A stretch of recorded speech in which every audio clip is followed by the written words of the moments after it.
dávam priestor novinárom, aby nám zhodnotili športový workshop, predstavili.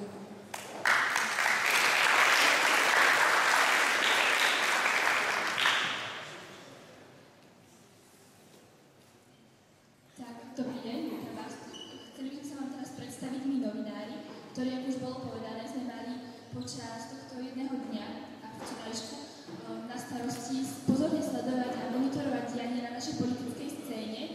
Výsledky našej práce ste si už mohli nájsť na lavičkách. My sme pre vás pripravili manifesty k politickým stranám na jednej strane a na druhej strane bulvárny plátok a nejaké škandály, ktoré sa počas tohto jedného dňa odohrali.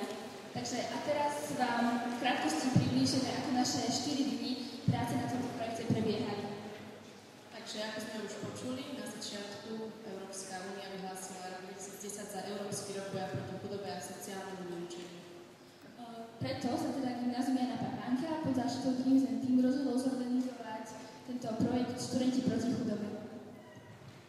Študenti zo škôl, o ktorých sme už počuli, ktoré tu boli predstavené, sa stretli v Bratislavskej Jumente na štvrtdňovom workshope.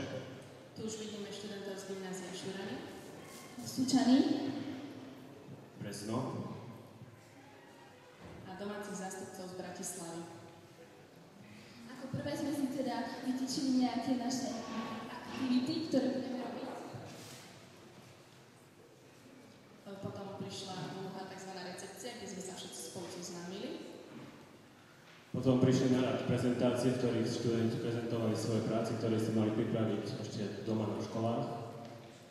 V prezentáciách sme mohli vidieť veľmi zaujímavé témy, ako súvisia konflikty a násilie s chudobou, miléniové ciele, trvalo udržateľný rozvoj a iné fenomény dnešnej doby. Témou druhého dňa bolo pripraviť si nejaký utopistický plán, ako riešiť chudobu. Tu môžete vidieť jednotlivé riešenia. Tu máme tie jednotlivé projekty, ktoré študenti vypracovali v skupinách. Ďalej bola na programe diskusia a prednáška pani sociologičky Zuzany Kusej. Samozrejme, súčasťou dňa boli aj rôzne aktivity a hry, aby sa nám trochu spestril deň. Sme napríklad robili pizzu, alebo na ďalšom obrázku, to sme sa hrali na evolučný vývoj.